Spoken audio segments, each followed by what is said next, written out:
اعوذ باللہ من الشیطان الرجیم بسم اللہ الرحمن الرحیم۔ عزیز طلباء و طالبات، السلام علیکم ورحمۃ اللہ وبرکاتہ۔ امید ہے آپ ایمان اور صحت کی بہترین حالت میں ہوں گے اور اللہ تعالیٰ سے فتنوں سے پناہ کے طالب ہوں گے۔ عزیز طلباء و طالبات، پہلے 2 لیکچرز میں ہم نے سورہ احزاب اور غزوہ احزاب کے واقعات کا طائرانہ جائزہ لیا تاکہ آیات کو پڑھتے اور سمجھتے وقت ہمیں آسانی ہو، یعنی اس مضمون سے ہمیں پہلے آگاہی ہو اور مذکورہ مقام پر ہم اس کا تفصیلی جائزہ لے سکیں۔ آج کے لیکچر میں ہم آیات کا ترجمہ اور پھر اس کا مفہوم اور شان نزول سمجھنے کی کوشش کریں گے۔ اللہ تعالیٰ سے دعا ہے کہ ہمیں صحیح طریقے سے سمجھنے کی توفیق ارزانی فرمائے اور عمل کی توفیق دے۔ پچھلے سبق میں بہت سی باتیں آپ کو بتا دی گئی تھیں، لیکن چند ایک باتیں آپ کے غور و فکر کے لیے چھوڑ دی گئی، جنہوں نے شاید آپ کو مشکل میں ڈال دیا اور سوالات کا طویل سلسلہ شروع ہو گیا۔ حالانکہ اگر آپ تھوڑا سا غور کرتے تو لیکچر کے اختتام میں آپ کو غزوہ احزاب کا نقشہ دکھایا گیا تھا، جس میں واضح طور پر تمام سمتیں دکھا کر بتایا گیا کہ پہاڑ کس جانب ہیں اور باغات و نخلستان کس طرف۔ صرف ایک سمت ایسی تھی جو خالی تھی، وہ بھی نقشے میں واضح تھی، یعنی شمال، لیکن نہ آپ نے دیکھا اور نہ سوچا۔ البتہ لیکچر میں دن نہیں بتائے گئے کہ کتنے دنوں میں خندق کھود کر تیار کی گئی، تو وہ آپ نوٹ کر لیں کہ وہ 6 دن تھے۔ جو کام آپ کے کرنے کا تھا، یعنی میثاق مدینہ، امید ہے آپ نے اسے دیکھا ہوگا، پڑھا ہوگا اور سمجھنے کی کوشش کی ہوگی۔ تو میثاق مدینہ سے کیا مراد ہے کہ جب نبی پاک صلی اللہ علیہ وآلہ وسلم نے مکہ سے مدینہ ہجرت فرمائی تو مدینہ آتے ہی وہاں کے یہود قبائل کے ساتھ ایک معاہدہ کیا، جسے میثاق مدینہ کہتے ہیں۔ اس معاہدے کے مطابق ہر کسی کو مذہبی آزادی کا اختیار دیا گیا اور مدینہ کو ایک ریاست قرار دیتے ہوئے اس کا تحفظ ہر کسی پر ضروری قرار دیا گیا، یعنی مسلمان اور یہودی مل کر مدینہ کا دفاع کریں گے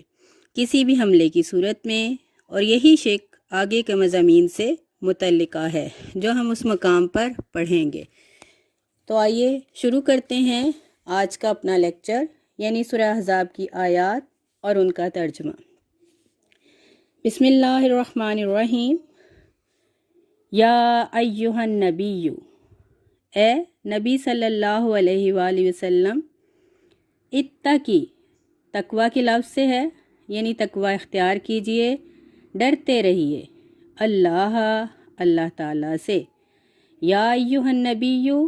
اتق اللہ، اے نبی صلی اللہ علیہ وآلہ وسلم، اللہ سے ڈرتے رہیے، ولا، اور نہ، توتی اطاعت کرنا، کہا ماننا، اور نہ کہا مانیے، الکافرین، کافروں کا، والمنافقین، اور منافقوں کا، ولا تطع الکافرین والمنافقین، اور نہ کہا مانیے کفار اور منافقین کا۔ ان اللہ، بے شک اللہ تعالی، کانا ہے، علیماً، خوب جاننے والا، علم رکھنے والا، حکیماً، حکمت والا، دانائی والا۔ ان اللہ، بے شک اللہ تعالی، کانا ہے، علیماً، حکیمہ، علم رکھنے والا اور دانائی والا۔ آیت کے ترجمے کے بعد آئیے اس کے مفہوم کی طرف کہ اللہ تعالیٰ نے اس آیت کریمہ میں کیا ارشاد فرمایا۔ عزیز طلباء، اس مبارک سورت کا آغاز یا ایہا النبی کے پرجلال کلمات سے کیا گیا، اور براہ راست اس خصوصی خطاب کی وجہ یہ ہے کہ اس سورت میں چند ایسی اصلاحات کا حکم دیا جا رہا ہے جو قدامت پرست اہل عرب کے رسم و رواج کے سراسر خلاف تھیں۔ معاشرے میں جب کوئی فعل رواج پکڑ جاتا ہے اور پشت ہا پشت سے لوگ اس پر عمل کر رہے ہوتے ہیں، تو اسے ایک تقدس اور احترام حاصل ہو جاتا ہے، وہ لوگوں کی عقیدت کا مرکز بن جاتا ہے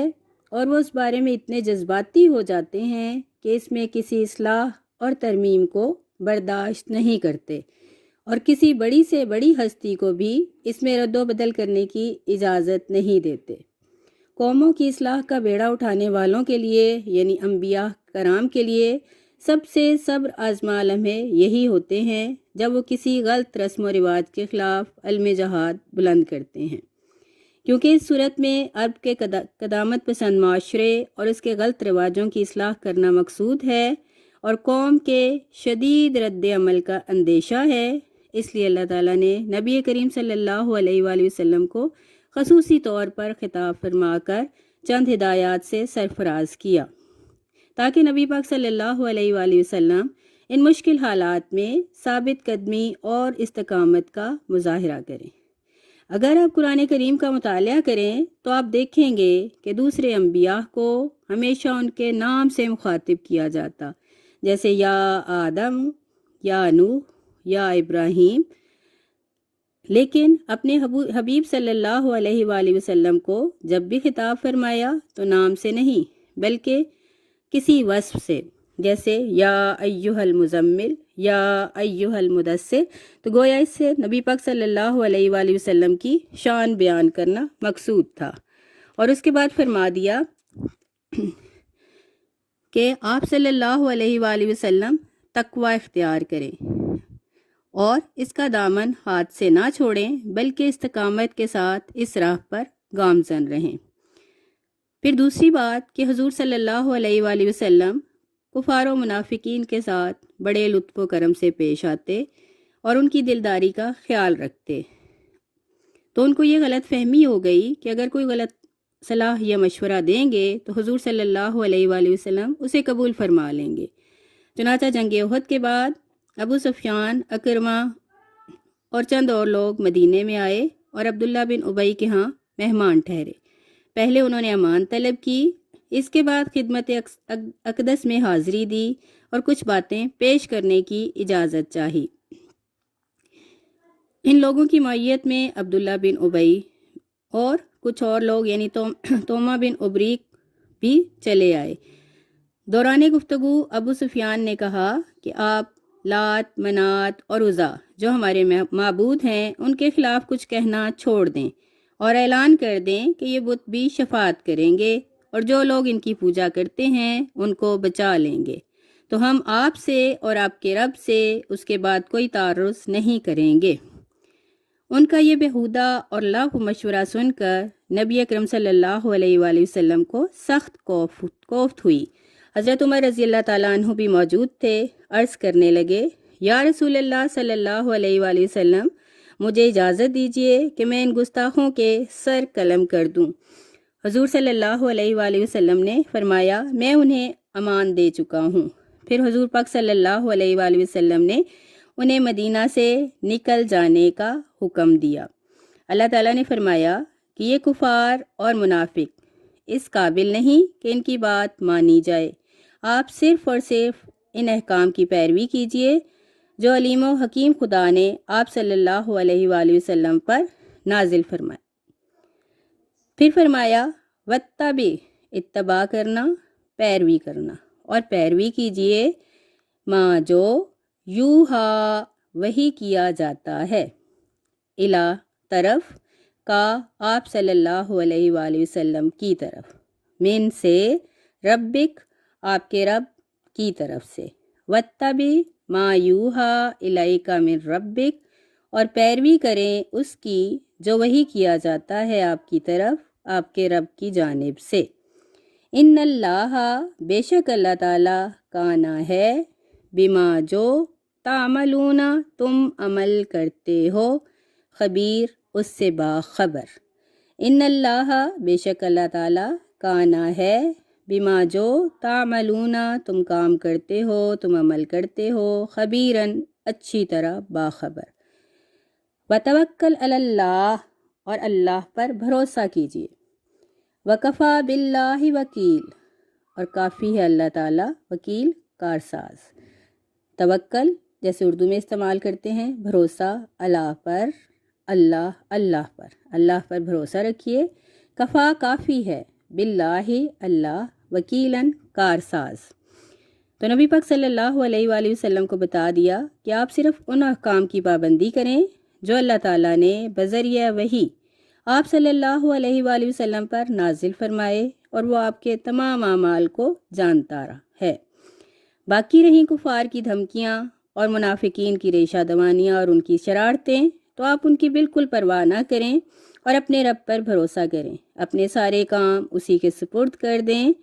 اس کارساز کی تائید و نصرت کے بعد آپ کو کسی بندندیش کی ایذا رسانی کا کوئی خوف نہیں ہونا چاہیے۔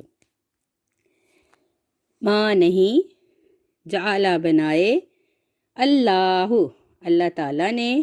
لراجلن ایک آدمی کے لیے، من قلبین دو دل، فی جوفہ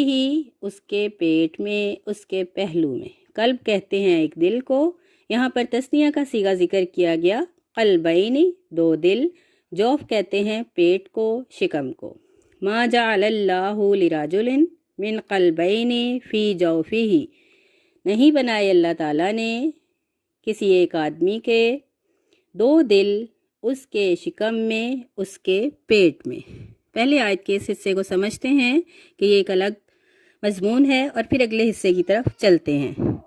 اللہ تعالیٰ نے ہر شخص کو دو ہاتھ، دو پاؤں، دو کان اور دو آنکھیں عطا کیں، لیکن دل صرف ایک دیا۔ یہاں متضاد خیالات اور عقائد کی گنجائش نہیں۔ ایک دل میں ایک ہی عقیدہ سما سکتا ہے، یا انسان خدا کا بندہ بن جائے یا اسے چھوڑ کر غیر کی بندگی اختیار کر لے۔ یہ ناممکن ہے کہ آپ کفر اور اسلام دونوں کے علم بردار بنے رہیں، حق اور باطل دونوں سے رشتہ عقیدت جوڑے رکھیں۔ زندگی کے اس پرشور سمندر کو دو کشتیوں میں سوار ہو کر جو عبور کرنا چاہتا ہے وہ غرق ہو جاتا ہے۔ تو بتا دیا، یا تو صدیق و فاروق کی صف میں شامل ہو جاؤ، یا ابو لہب اور ابو جہل کی سنگت اختیار کر لو۔ عبداللہ بن ابی جیسے منافق لوگوں کی اسلام میں قطعاً کوئی گنجائش نہیں۔ آگے ارشاد فرمایا، وما جعل، اور نہیں بنایا، ازواجکم، ازواج زوج کی جمع، بیویاں، کم تمہاری، کم اللائی کہ جن کی طرف، تظاہرون تم زہار کرتے ہو، منہن انہیں، امہاتکم تمہاری مائیں، وما جعل ازواجکم نہیں بنایا اس نے تمہاری بیویوں کو، کم اللائی تظاہرون منہن امہاتکم جن سے تم زہار کرتے ہو تمہاری مائیں، وما جعل اور نہیں بنایا، ادعیاءکم تمہارے منہ بولے بیٹوں کو، ابناءکم تمہارے حقیقی بیٹے۔ تو پہلے زہار کا مسئلہ سمجھتے ہیں جس کے پیچھے ذکر ہو چکا۔ بتا دیا گیا کہ اسلام کے تقاضوں کو منوعاً قبول کرنا ہوگا۔ یہ نہیں ہو سکتا کہ تم دور جاہلیت کے غلط رسم و رواج کو بھی اپنائے رکھو اور مسلمانی کا دم بھی بھرتے رہو۔ تو آپ پڑھ چکے کہ عربوں کے ہاں رواج تھا کہ اگر کوئی شخص اپنی بیوی کو کہتا کہ تو مجھ پر اس طرح ہے جس طرح میری ماں کی پشت، تو ان الفاظ کو طلاق شمار کیا جاتا اور وہ عورت اس شخص پر حرام ہو جاتی۔ اس لیے اسلام نے اس کی اصلاح فرما دی اور فرما دیا کہ یوں ہی زبان سے کہہ دینے سے حقیقت نہیں بدل جایا کرتی کہ کسی کو ماں کہہ دیا تو وہ ماں بن گئی۔ اس لیے ان الفاظ سے بیوی کو طلاق نہیں ہوتی، لیکن اسلام کے شائستہ معاشرے میں اس قسم کا انداز گفتگو از حد ناپسندیدہ ہے۔ اس لیے ایسا کہنے والے پر اسلام نے کفارہ ادا کرنا ضروری قرار دیا۔ زہار اور اس کے تفصیلی احکامات قرآن میں سورہ مجادلہ میں بیان کیے گئے ہیں، جس میں بتا دیا گیا کہ جو ایسا کرے وہ 60 مسلسل روزے رکھے، اگر ایسا نہ کر سکے تو ایک غلام آزاد کرے، اگر اس کی بھی استطاعت نہ رکھتا ہو تو پھر 60 مسکینوں کو کھانا کھلائے۔ اس سے آگے ذکر کر دیا گیا کہ تمہارے منہ بولے بیٹوں کو تمہارا حقیقی بیٹا نہیں بنایا، بلکہ اسے کیا قرار دیا؟ ذالکم، یہ صرف تمہارے، قولکم، باتیں ہیں، بِأَفْوَاهِکُم، منہ کی باتیں، واللہ، اور اللہ تعالیٰ، یقول، فرماتا ہے، الحق، سیدھی بات، سچی بات، واہوا، اور وہ، یہدی، ہدایت دیتا ہے، السبیل، سیدھے راستے کی، سبیل ہوتا تو نکرہ تھا، السبیل ہے، معرفہ ہے، لہٰذا سیدھے راستے کی، واللہ، اللہ تعالیٰ، یقول الحق کا، سچی بات کہتا ہے، واہوا، اور وہ، یہدی السبیل، سیدھی راہ پر چلنے کی ہدایت دیتا ہے۔ اب اگلا حکم ہم نے پڑھا کہ ان کے ہاں یہ بھی رواج تھا کہ اگر کوئی شخص کسی کو اپنا متبنہ بنا لیتا، یعنی منہ بولا بیٹا، تو اسے حقیقی بیٹے کی طرح اسے اس متبنہ بنانے والے کی طرف منسوب کیا جاتا اور اسے متبنہ کے تمام حقوق حاصل ہو جاتے جو حقیقی اور سلبی بیٹے کے ہوتے ہیں۔ ایک تو یہ بات حقیقت کے سراسر خلاف تھی، اور دوسرے اس سے طرح طرح کی الجھنیں جنم لے سکتی تھیں، یعنی جو وراثت کے حقیقی حقدار ہیں ان کی حق تلفی ہوتی، خاندان کے افراد میں تلخیاں پیدا ہوتی، اور گھر میں جن محرمات سے پردہ ہے وہ والا حکم جو ہے گویا اس پر بھی عمل نہ ہو سکتا، اس لیے اسلام نے اس رواج کو منسوخ کر دیا اور بتا دیا کہ کسی کے بیٹے کو اپنا بیٹا کہہ دینے سے وہ حقیقت میں تمہارا بیٹا نہیں بن جاتا۔ اب ایسے بچوں کے بارے میں کیا حکم ہے بتا دیا گیا، ادعوہم، تم انہیں پکارو، لآبائہم، ان کے باپوں کی نسبت سے، ہوا، یہ اقسط، زیادہ منصفانہ بات ہے، عند اللہ، اللہ کے نزدیک، ادعوہم، تم انہیں پکارو، لآبائہم، ان کے باپوں کی نسبت سے، ہوا یہ اقسط، زیادہ منصفانہ ہے، عند اللہ، اللہ کے نزدیک، فَإِن لَمْ تَعْلَمُوا، پس اگر نا علم ہو، لم کا مطلب نہیں، تعلموا تم علم نہیں رکھتے، فَإِن پس اگر لم تعلموا تم علم نہیں رکھتے، تمہیں علم نہ ہو، آباءہم، ان کے باپوں کا، فَإِخْوَانُكُمْ، پس وہ تمہارے بھائی ہیں، فی الدین، دین میں، وَمَوَالِيكُمْ، اور تمہارے دوست ہیں، وَلَيْسَ، اور نہیں، علیکم، تم پر، جناحٌ، کوئی پکڑ، کوئی گرفت، فیما، اس سلسلے میں، اخطأتم، خطا اردو میں بھی آپ استعمال کرتے ہیں، جو غلطی سے ہو جائے، خطا سے ہو جائے، نادانستہ ہو جائے، بہی، اس پر، ولیکن، لیکن، ما، جو، تعمدت، تم عمد سے کرو، ارادے سے کرو، دلی قصد کے ساتھ کرو، قلوبکم، اپنے دل کے، ولیکن، لیکن، ما تعمدت، جس کا ارادہ کرو، قلوبکم، اپنے دلوں سے، وکان اللہ، اور ہے اللہ تعالیٰ، غفوراً، بخشنے والا، رحیماً، مہربان۔ ٹھیک، تو اس کا واضح حکم ہم نے کیا پڑھا کہ ادعوہم لآبائہم هو اقسط عند اللہ، تم انہیں پکارو ان کے باپوں کی نسبت سے کہ یہ بات زیادہ منصفانہ ہے اللہ کے نزدیک، فَإِن لَمْ تَعْلَمُوا آبَاءَهُمْ، اگر تمہیں علم نہ ہو ان کے باپوں کا، فَإِخْوَانُكُمْ فِي الدِّينِ، پس وہ دین میں تمہارے بھائی ہیں، وَمَوَالِيكُمْ، اور تمہارے دوست، وَلَيْسَ عَلَيْكُمْ جُنَاحٌ، تم پر کوئی گرفت نہیں، کوئی پکڑ نہیں، فِيمَا أَخْطَأْتُمْ بِهِ، جو تم غلطی سے کر بیٹھو، وَلَكِن مَا تَعَمَّدَتْ قُلُوبُكُمْ، لیکن جو کچھ تم جان بوجھ پر کرو تو اس پر کیا ہوگا؟ ضرور گرفت ہوگی، وَكَانَ اللَّهُ، اور ہے اللہ تعالیٰ، غفوراً، بخشنے والا، رحیماً، مہربان۔ تو اب بتا دیا گیا کہ جب ان لوگوں کو تم بلاؤ، یعنی جنہیں تم نے منہ بولا بیٹا کہا، تو حقیقی باپوں کی نسبت سے بلاؤ کہ ان کی نسبت ان کے باپ کی طرف سے ہوگی،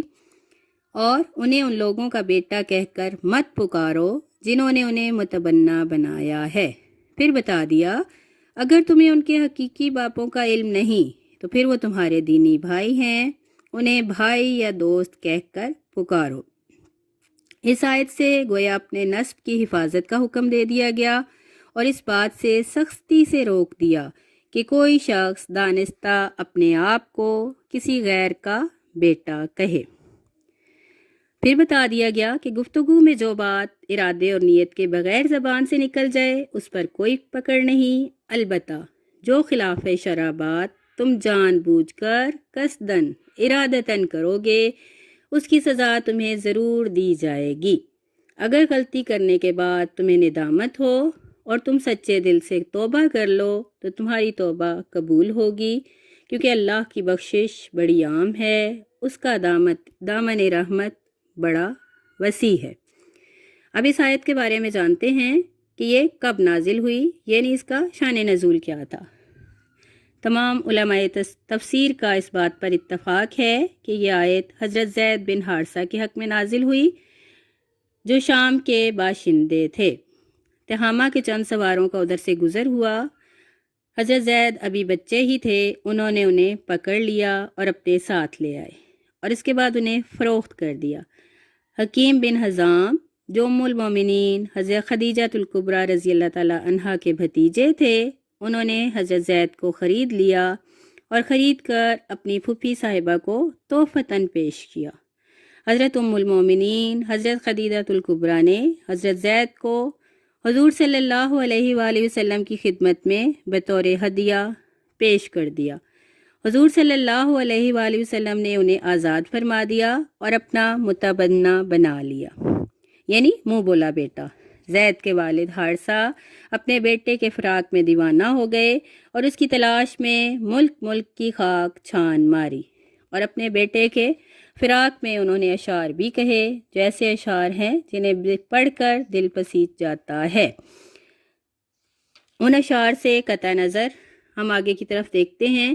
کہ حضرت حارث اپنے بھائی کے ساتھ اپنے بیٹے کو تلاش کرتے کرتے مکہ پہنچے، اور یہاں اپنے نور نظر کو دیکھ کر ان کی خوشی کی کوئی حد نہ رہی۔ حضور صلی اللہ علیہ وآلہ وسلم کی خدمت میں پیش ہوئے اور عرض کیا کہ یہ ہمارا بچہ ہے، آپ اس کا فدیہ لے لیجئے اور اسے ہمارے ساتھ جانے کی اجازت دیجئے۔ حضور صلی اللہ علیہ وآلہ وسلم نے فرمایا کہ میں اس سے بہتر بات نہ بتاؤں کہ اگر یہ بچہ تمہارے ساتھ جانا چاہے تو کوئی فدیہ لیے بغیر اسے تمہارے ساتھ جانے کی اجازت دی جائے گی، تم اسے اختیار دے دو، چاہے یہاں رہے یا اپنے وطن لوٹ جائے۔ انہوں نے حضرت زید کو اختیار دے دیا۔ دیکھیے خوش بخت زید کو کہ اپنے وطن واپس جانے پر نبی کریم صلی اللہ علیہ وآلہ وسلم کی غلامی کو، ان کی معیت کو پسند فرمایا۔ حضور صلی اللہ علیہ وآلہ وسلم نے بھی ازراہ بندہ پروری حضرت زید کو اپنا متبنہ بنا لیا۔ اس روز کے بعد حضرت زید کو زید بن حارثہ کے بجائے زید بن محمد صلی اللہ علیہ وآلہ وسلم کہا جانے لگا۔ قرآن کریم کی جب یہ آیات نازل ہوئیں تو سب سے پہلے حضرت زید کو اپنے باپ کی طرف منسوب کیا جانے لگا اور انہیں پھر سے حضرت زید بن حارثہ کہہ کر پکارا جانے لگا۔ یہ ہے اس آیت کا شان نزول، اور حضرت زید کیا ان کی شان ہے، کیا ان کے بلند جو ہیں مقدر اور نصیب ہیں کہ حضرت زید یہ وہی حضرت زید ہیں جنہوں نے حضور صلی اللہ علیہ وسلم بیدار ہو گئے، انہیں اسلامی لشکر کا سپہ سالار بنایا گیا جو کیسر روم کی پیش قدمی کو روکنے کے لیے سرکار دو عالم صلی اللہ علیہ وآلہ وسلم نے خود روانہ فرمایا تھا، اور ان کی قیادت میں اس روز بڑے بڑے جلیل القدر صحابہ تھے، یہاں تک کہ حضرت سیدنا علی رضی اللہ تعالیٰ عنہ کے بھائی حضرت جعفر رضی اللہ تعالیٰ عنہ بھی شامل تھے۔ یہی وہ زید بن حارثہ ہیں جنہوں نے غزوہ موطا میں 2 لاکھ دشمن کی سپاہ کے مقابلے میں لشکر اسلام کی قیادت کی اور اسلام کے پرچم کو بلند رکھنے کے لیے اپنی جان قربان کر دی۔ مصطفیٰ کریم صلی اللہ علیہ وآلہ وسلم کی غلامی کے صدقے میں گویا انہیں تاج شہادت نصیب ہوا، اور انہیں یہ شان نصیب ہوئی کہ نبی پاک صلی اللہ علیہ وآلہ وسلم کی نظر کرم نے ان کے نام کو، ان کے ذکر کو جاویداں بنا دیا، یعنی یہ وہ صحابی ہیں کہ جن کا نام لے کر قرآن پاک میں ذکر کیا گیا۔ تو آج کا ہمارا لیکچر سورہ احزاب کی ابتدائی 5 آیات پر مشتمل تھا۔ میں نے کوشش کی کہ میں آپ کو اس کا ترجمہ اور آیات کا مفہوم بہتر انداز سے سمجھا سکوں۔ اس کے باوجود اگر کسی قسم کی کوئی کمی رہ گئی ہو، کوئی بات آپ کی سمجھ میں نہ آئی ہو، تو آپ دوبارہ پوچھ سکتے ہیں۔ انہی آیات کو کتاب سامنے رکھ کر دوبارہ سنیے،